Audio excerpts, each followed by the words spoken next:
کوئی پیغام ایسا نازل فرما دے کہ جو ہمارے لیے حیثیت اول رکھتی ہو، اور اس کا ذکر اللہ کے نبی جناب محمد رسول اللہ صلی اللہ علیہ وسلم سے بھی انہوں نے کیا کہ اللہ کے نبی جناب محمد رسول اللہ صلی اللہ علیہ وسلم آپ اللہ سے آرزو کریں کہ اللہ تعالیٰ ان کے معاملے میں ہمارے لیے کوئی حکم نازل فرمائے۔ پہلا جو ان کا ارادہ تھا، جو ان کی سوچ تھی، جس کے لیے وہ خواہش رکھتے تھے، وہ تھے بیت اللہ کا طواف، کہ بیت اللہ شریف کے طواف کے پورے چکر پورے کرنے کے بعد مقام ابراہیم میں 2 رکعت پڑھنے کی اجازت رب کی طرف سے ملنی چاہیے۔ یہ آرزو تھی ان کی، اور اس آرزو کو انہوں نے اللہ کے نبی جناب محمد رسول اللہ صلی اللہ علیہ وسلم کے سامنے رکھا کہ اللہ کے نبی صلی اللہ علیہ وسلم ہمیں جب بیت اللہ کے چکر جو ہے پورے ہو جائیں، تو چکر پورے ہو جانے کے بعد، طواف پورا ہو جانے کے بعد مقام ابراہیم پر 2 رکعت نماز پڑھنے کی اللہ اجازت مرحمت فرما دیتا۔ اس سے ایک بات سمجھ میں آتی ہے جو بڑی بات ہے اور بڑا مسئلہ ہے۔ دیکھیے، ایک ساتھی، ٹھیک ہے، ہر آدمی کے سننے والے اور سامنے کا اپنا انداز ہے، ہر مقتدی کا اپنا نظریہ ہے، اور کسی کے نظریے پر کوئی شخص جبر نہیں کر سکتا ہے، اور کرنا بھی نہیں چاہیے۔ ایک ساتھی جو سیرت کا خطبہ سننے کے لیے، یعنی سیرت صحابہ کا خطبہ سننے کے لیے تشریف فرما ہوتے ہیں، انہوں نے کسی ساتھی کے سامنے ذکر کیا، یہ میں بطور طنز نہیں، بطور یعنی نصیحت آپ کے سامنے اور اہمیت اور افادیت کے اعتبار سے بات رکھنا چاہتا ہوں۔ انہوں نے کسی ساتھی کے سامنے ذکر کیا کہ جناب دیکھیے، سیرت ابوبکر بیان کرنے کی ہمیں ضرورت کیا، ہمیں تو جدید مسائل کی بات ہے اس وقت۔ سیرت عمر بیان کرنے کی ہمیں ضرورت کیا، ہمیں تو جدید مسائل کا نظام ہے اس وقت۔ یا صحابہ کی سیرت کے متعلق جو مقررین اور ہمارے خطباء بیان کرتے رہتے ہیں، اس کی ضرورت کیا ہے؟ تو میں آپ کو بتاؤں، اس کی ضرورت یہ ہے کہ انہی کے ساتھ سے دین آیا ہے، اور دین کا بہت بڑا جز ہے اس کے ساتھ۔ ایک بڑی بات میں آپ کے سامنے رکھنے لگا ہوں، وہ بڑی بات یہ ہے کہ انسان اکثر و بیشتر کوئی خیر کرنے کے لیے، کوئی بھلائی کرنے کے لیے، کوئی نیکی کا کام کرنے کے لیے یہ سمجھ کر وہ شریعت میں ہے یا نہیں ہے، یار بہت اچھا ہے ہمیں کرنا چاہیے، بہت اچھا ہے ہمیں کرنا چاہیے، یعنی مقام ابراہیم پہ نماز پڑھنا بہت اچھا تھا۔ آپ کیا سمجھتے ہیں کہ مقام ابراہیم پہ نماز پڑھنا بہت اچھا تھا، لیکن شریعت میں نزول نہیں تھا، حکم نہیں تھا۔ عمر بن خطاب رضی اللہ تعالیٰ عنہ آرزو رکھ رہے ہیں، پڑھ نہیں رہے۔ پتہ یہ چلا کہ دین کا نزول نزل من اللہ ہے، اللہ کی طرف سے نازل شدہ ہے، یہ محمد رسول اللہ صلی اللہ علیہ وسلم نے اپنے من اور اپنے جان سے بھی نہیں فرمایا ہے۔ ورنہ کہتے کہ بھائی نیکی کا کام ہے، بیت اللہ کے اندر نماز اور مقام ابراہیم پہ نماز، 7 چکر جو پورے کرنے کے بعد، پورا طواف مکمل کرنے کے بعد جو ہے بات کیا کرنا ہے، تو یہ کوئی بڑا مسئلہ نہیں ہے، ہمیں پڑھنا چاہیے۔ لیکن کہتے ہیں اللہ اگر اجازت مرحمت ہو جائے، یعنی دین رب کی اجازت سے نزول ہوا ہے، آدمی کی ذاتی اہمیت سے نزول نہیں ہوا۔ یہ بات اچھی طرح سمجھنے کی۔ صحابہ اکرام رضوان اجمعین میں سے جس نے بھی نیکی کا ارادہ کیا اور وہ دین میں موجود نہیں تھا، اس سے منع کیا گیا اور کہا کہ بھائی اس کی اجازت نہیں ہے۔ اور آپ کو پتا ہے کہ وہ 3 صحابہ اکرام رضوان اجمعین، میرا موضوع بدل جائے گا، جو اللہ کے نبی جناب محمد رسول اللہ صلی اللہ علیہ وسلم کے پاس تشریف کے بیوی ازواج مطہرات میں سے اما عائشہ کے بعد تشریف لائے اور آ کر اللہ کے نبی صلی اللہ علیہ وسلم کے گھر کے گھریلو کام کے متعلق پوچھا، عرض کیا کہ اللہ کے نبی صلی اللہ علیہ وسلم رات میں کیا کرتے ہیں؟ تو انہوں نے عرض کیا کہ اللہ کے نبی صلی اللہ علیہ وسلم رات میں اتنے عرصہ نماز تہجد پڑھتے ہیں اور پھر سوتے ہیں۔ تو ایک صحابی نے کہا بھائی نہیں، یہ نبی اتنی لمبی نماز پڑھتے ہیں، ہم تو عامی آدمی ہیں، ہم ہمیشہ رات کو سوئیں گے نہیں، تہجد ہی پڑھیں گے۔ ارادہ کتنا اچھا۔ دوسرے نے پوچھا بھائی نبی علیہ السلام کی زندگی ہے؟ کہا اللہ کے نبی صلی اللہ علیہ وسلم روزہ رکھتے بھی ہیں اور روزہ افطار بھی کرتے ہیں۔ کبھی کبھی آپ روزہ لمبے طور سے رکھتے ہیں اور کبھی آپ افطار فرما دیتے ہیں اور فلاں فلاں دن کے روزے آپ رکھتے ہیں. اس صحابی نے ارادہ فرمایا نہیں, نبی علیہ السلام روزہ رکھتے ہیں, اللہ کے نبی صلی اللہ علیہ وسلم اتنی بڑی شخصیت, ہمیں چاہیے کہ ہم ہمیشہ روزہ رکھیں, میں ہمیشہ روزہ رکھوں گا. اور ایک نے سمجھا کہ بھائی دیکھیے دین کا مسئلہ ہے, بڑا معاملہ ہے, ہمیں دین پر عمل کرنا چاہیے, تو یہ اولاد کا چکر ہے, جو اہل کا چکر ہے, جو بیوی کا چکر ہے, جو سنبھالنے کا چکر ہے, جو ان کو رکھنے کا چکر ہے, یہ اتنا بڑا آدمی تردد میں پڑھ کر گھریلو معاملات میں الجھ جاتا ہے. بہتر یہ ہے کہ میں شادی ہی نہیں کروں گا تاکہ ایسا ہو ہی نہ کہ مجھے کوئی معاملہ پڑے, ہمیشہ دین کی بات کروں گا. آپ کے اور ہمارے نزدیک کتنے اچھے اور کتنے بہتر جو ہے تینوں کے ارادے. ایک کا رات بھر قیام لیل, ایک کا عمر بھر روزہ, ایک کا یہ کہ دین کی خاطر میں شادی ہی نہیں کروں گا. جب اللہ کے نبی جناب محمد رسول اللہ صلی اللہ علیہ وسلم گھر میں تشریف لائے, آپ نے پوچھا کون آیا تھا, فرمایا اس طریقے سے فلاں فلاں فلاں 3 آئے تھے. کیا کہا یہ بات ہوئی ہے ان کی تینوں نے یہ کہا. اللہ کے نبی صلی اللہ علیہ وسلم نے آدمی بھیجا فوراً بلا کر. اللہ کے نبی جناب محمد صلی اللہ علیہ وسلم نے فرمایا جس نے یہ کہا کہ میں ہمیشہ قیام لیل کروں گا, اللہ کے نبی صلی اللہ علیہ وسلم نے فرمایا میں تجھ سے زیادہ قوی ہوں, میں سوتا بھی ہوں اور میں نماز بھی پڑھتا ہوں, میری سنت یہی ہے تو اس پر عمل کرے گا, ہمیشہ نہیں. جس کو کہا اس کو کہا میں اقوا ہوں, تجھ سے روزہ رکھتا ہوں, روزہ ترک بھی کرتا ہوں, تجھے نفلی روزہ جو ہے یوم صوم وصال رکھنے کی شریعت میں اجازت نہیں ہے, آپ نہیں رکھ سکتے.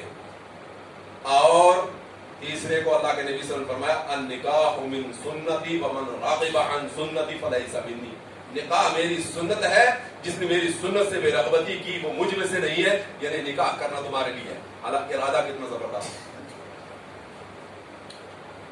تو حضرت عمر بن خطاب رضی اللہ تعالی عنہ نے اپنی جہاں اور اپنے منصب اور اپنے اعتبار سے یہ نہیں سوچا کہ مقام ابراہیم پہ نماز ہی پڑھنا ہے, پڑھتے رہے.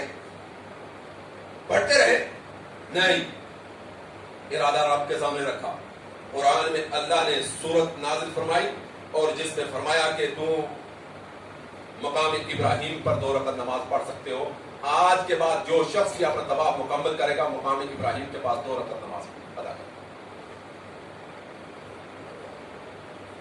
اللہ کے نبی جناب محمد رسول اللہ کی ازواج مطہرات میں سے بعض حدیث کی کتاب میں ہے کہ حضرت سودا رضی اللہ تعالی عنہا کو دیکھا گیا اور پہچان لیا تو دل میں آرزو پیدا ہوئی کہ یہ امہات المومنین میں سے ہیں, اور امہات المومنین کی پہچان ہو جائے. وہ کہیں باہر گئی ہوئی تھی قضاء حاجت کے لیے, واپس آتے ہوئے لوگوں نے دیکھا کہ یہ قضاء حاجت کے لیے گئی ہوئی تھی یا باہر گئی ہوئی تھی, پردہ نازل نہیں ہوئی تھی, اور آرزو یہ پیدا ہوئی کہ یا اللہ آیت پردہ نازل فرما.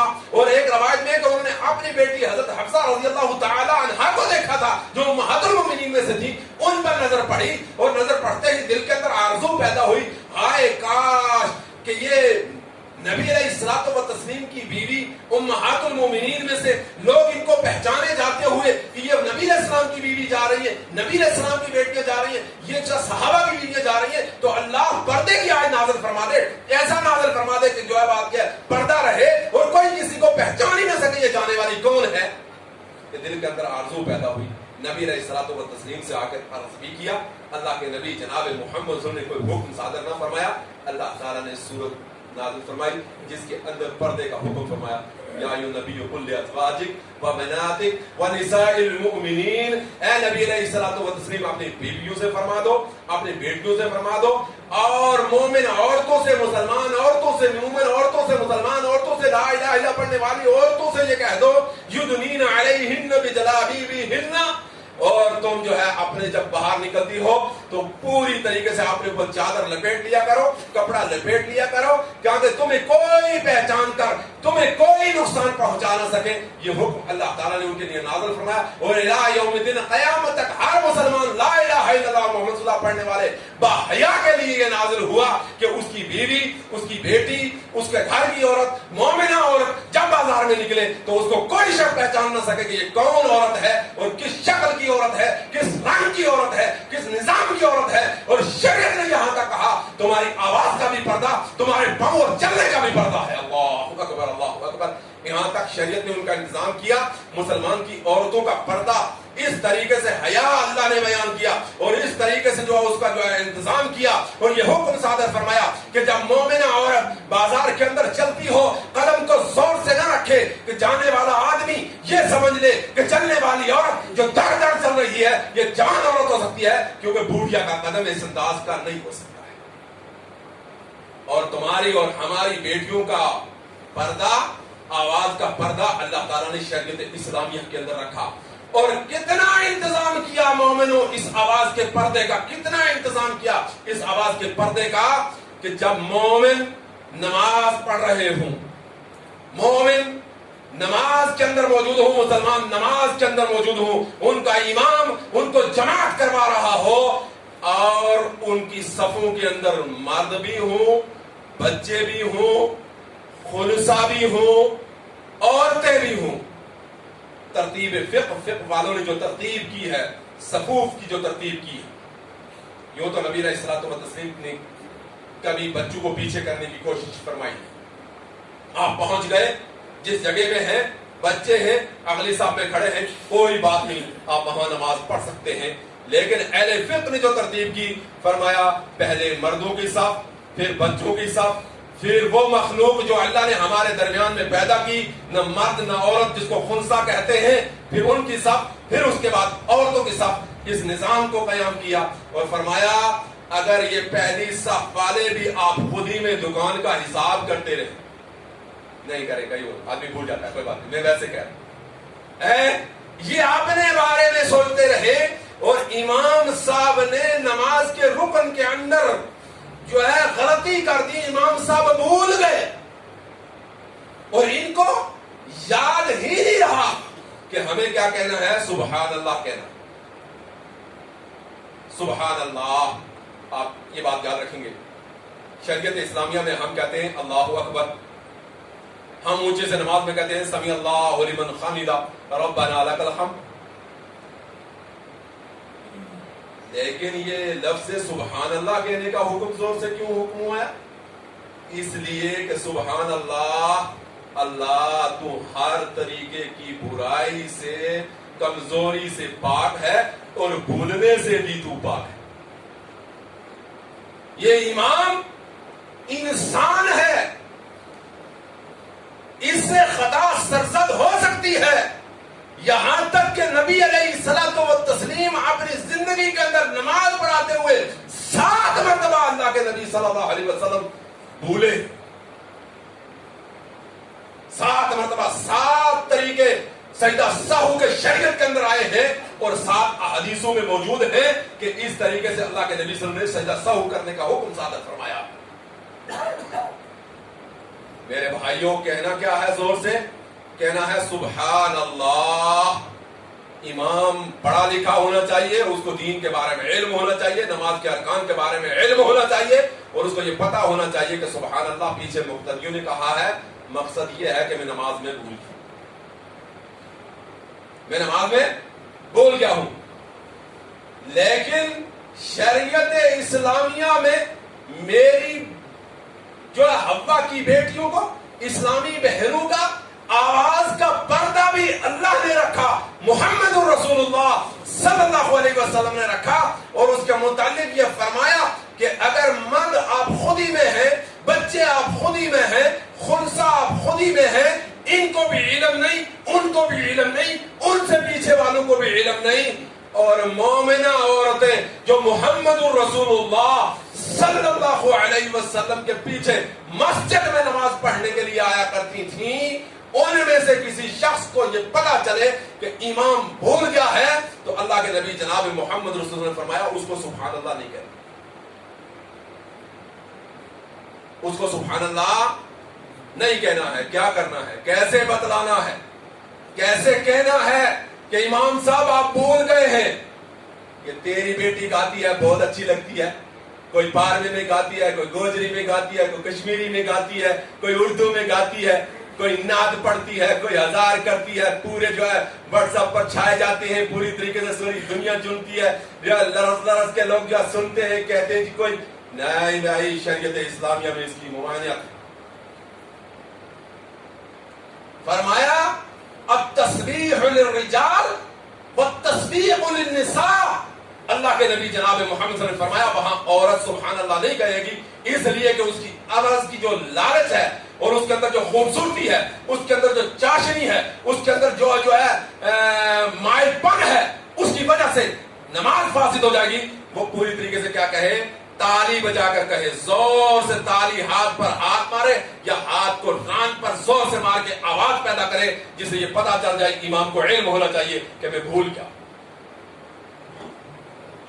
اس کے متعلق جب عمر بن خطاب رضی اللہ تعالیٰ عنہ کو مومنہ عورتوں کے متعلق خیال آیا تو مومنہ عورتوں کے متعلق خیال آتے ہوئے یہ فرمایا اللہ حکم نازل فرما دے. اللہ نے آیت پردہ نازل فرمایا. اور ایک اور بات ہے، یہ بھی عمر بن خطاب رضی اللہ تعالیٰ عنہ کے ساتھ. عمر بن خطاب رضی اللہ تعالیٰ عنہ کی ایک لونی تھی، غلام خادمہ اس دور میں ہوتی تھی.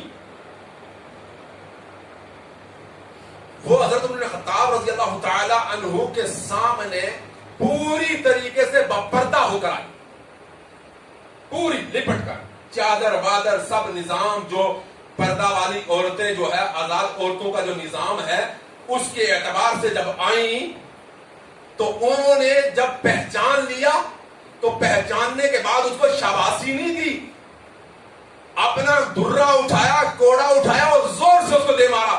کہا یا لقائی اے کمینی،